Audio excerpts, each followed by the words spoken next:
Bonjour à tous et bienvenue à cette édition du journal. Il est minuit à Kinshasa. La confirmation du cas de la maladie à virus Ebola à Goma dans le Nord Kivu a créé la stupeur. Le président de la République, Félix-Antoine Tshisekedi Tshilombo, ne veut rien laisser au hasard.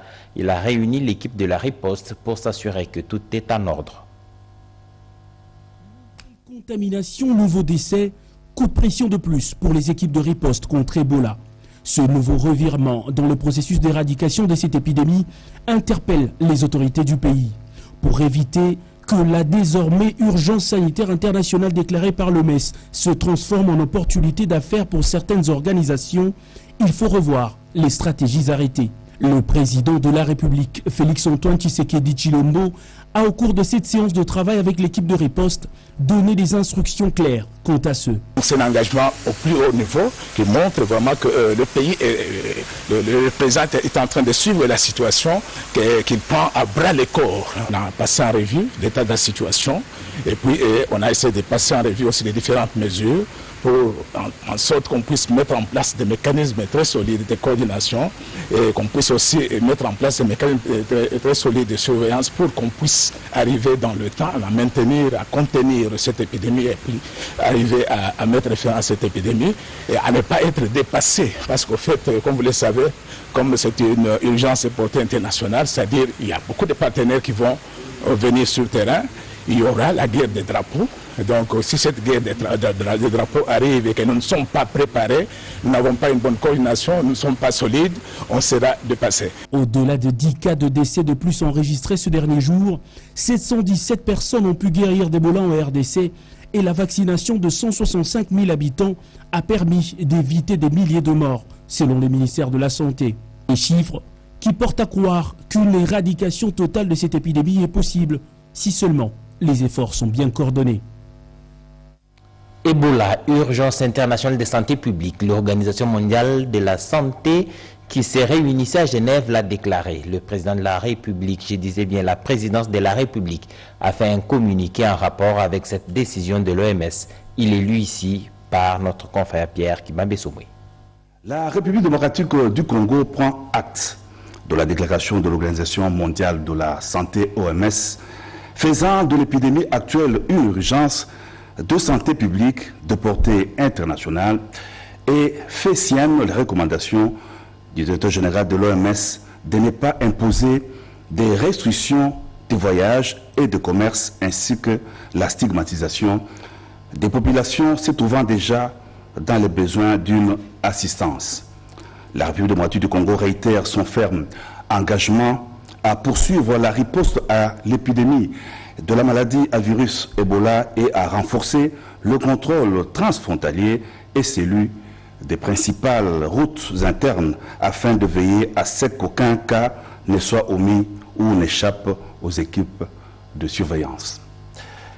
La conduite de la riposte à l'épidémie de la maladie à virus Ebola se fait désormais sous la supervision directe de son Excellence, Monsieur le Président de la République. À cet effet, il est décidé de confier la responsabilité du secrétariat technique du comité multisectoriel à une équipe d'experts sous la direction du professeur Jean-Jacques Mouyembe Tanfoum.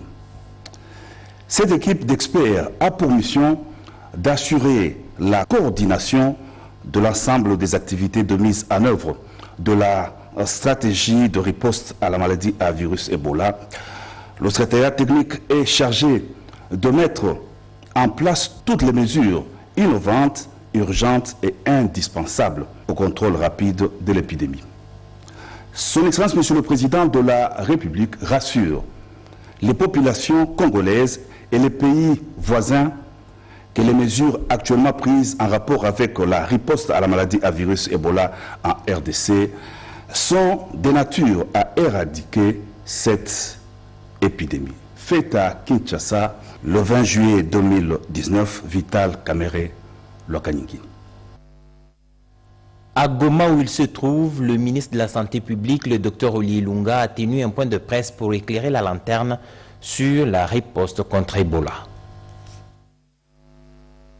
Après les cas du pasteur atteint d'Ebola détecté à Goma dans le Nord Kivu, l'OMS a déclaré Ebola urgence de santé publique de portée internationale. Des retours de Genève en Suisse où il a pris part à la réunion de haut niveau sur l'épidémie d'Ebola dans l'est de la RDC, le ministre de la Santé, Dr Oli Lunga Kalenga, a déclaré au cours d'une conférence de presse que le gouvernement s'incline sous la décision de l'OMS. Beaucoup d'autres points ont été également abordés au cours de cette conférence de presse. Ce centre d'excellence Ebola est justement un centre qui est destiné à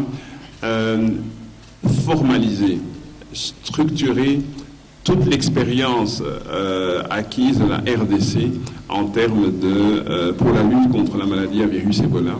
Et donc c'est ce centre d'expertise d'excellence Ebola qui sera justement le bras armé du ministère pour pouvoir faire face aux épidémies futures. Pour nous, l'urgence est là depuis un an. Donc, je voulais juste dire que cette déclaration ne change rien pour nous dans le quotidien ou dans la riposte. C'est une déclaration qui concerne surtout peut-être aussi les pays voisins, peut-être augmenter le niveau d'alerte. Ebola, une réalité médicale et non un sujet surnaturel ou satanique. À l'issue de ces points de presse, le ministre a visité les nouveaux centres de traitement moderne d'Ebola de Goma, encore en construction dans la zone de santé de Nyiragongo par le Médecins sans frontières, d'une capacité de 60 lits. Il félicite les personnels médicaux pour ces prestations et invite tout le monde à être vigilant et à participer à cette lutte contre Ebola. Les pays limitrophes sont rassurés de la surveillance efficace de mouvements des populations aux frontières. Plusieurs points de surveillance sont installés à l'intérieur de la province et aux frontières avec le pays voisin. Depuis le 1er août 2018, le bilan total de cette épidémie s'élève à 1698 décès et 374 cas suspects en cours d'investigation. L'Institut national de la sécurité sociale, INSS, a laissé place à la Caisse nationale de sécurité sociale, CNSS. Voilà aujourd'hui un an. L'heure était à l'évaluation et le vice-ministre du Travail, Atiska Bongo Kalonji, a présidé la cérémonie organisée à cet effet. Oui, 15 juillet 2018, date marquant la naissance de la Caisse nationale de sécurité sociale, CNSS, en remplacement de l'INSS. Une année après, la CNSS se devait de rendre compte aux partenaires sociaux des avancées de la mise en œuvre effective de la réforme du régime général de sécurité sociale avec à la clé le réajustement du taux de cotisation sociale réajusté à 18%. Ainsi, la directrice générale Agnès Moide a salué l'accompagnement de la tutelle tout en dressant un bilan pour les moins mesurés. Et la mise en œuvre du régime général est une réalité aujourd'hui. Et pratiquement toutes les prestations sont en train d'être fonctionnelles, surtout les prestations aux familles et pour les employeurs qui ont cotisé, qui ont déposé leurs dossiers, les prestations de maternité qui vont commencer aussi, et pour les prestations de pension aussi. Donc tout ça, c'est une grande satisfaction au niveau de la Caisse. Au nom du ministre d'État, le vice-ministre du Travail, Emploi et Prévention sociale, Atiska Bongo, a rendu un hommage le plus déférent au président de la République, Félix-Antoine Tshisekedi Tshilombo, dont la vision sur le plan social est perceptible, ce avant d'inviter tous les partenaires sociaux à redoubler des efforts en s'acquittant correctement de leurs obligations.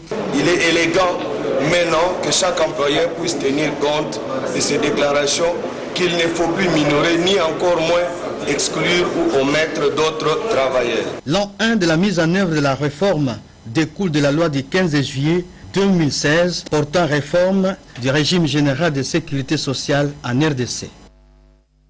Joseph Stéphane Mukumadi est le nouveau gouverneur de la province du Sankuru au terme de l'élection qui a eu lieu hier après plusieurs reports. 17 voix contre 8, la CENI a publié les résultats.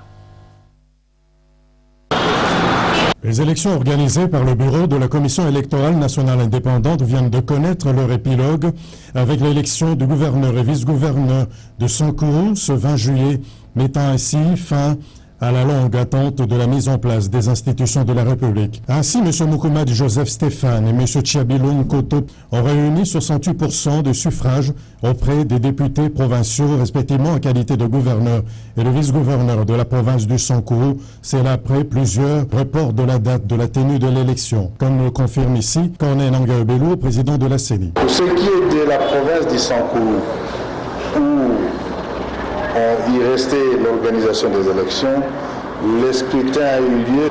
Nombre total d'électeurs, 25. Nombre de candidats, 2, je dirais 2 listes. Taux de participation, 100%, donc 25 députés ont participé au vote. Est élu gouverneur, la liste indépendante. Gouverneur Moukoumadi Joseph Stéphane. Vice-gouverneur Tchiabilo Paul Nkoto, avec plus ou moins 68%. Le patron de la santé électorale a tenu à remercier les institutions ainsi que la population pour la confiance. Nous voudrions remercier l'ensemble de la population congolaise pour son accompagnement à ces processus, mais aussi les institutions de la République et les autres parties prenantes au processus électoral. La Commission électorale nationale indépendante rappelle aux candidats indépendants, aux partis et regroupements politiques qui ont participé à l'élection des gouverneurs et vice-gouverneurs dans la province du Sankourou que les réclamations relatives aux résultats provisoires ainsi publiés seront portées devant la Cour d'appel du Sankourou faisant office de cour administrative d'appel dans un délai de 8 jours dès l'annonce des résultats provisoires.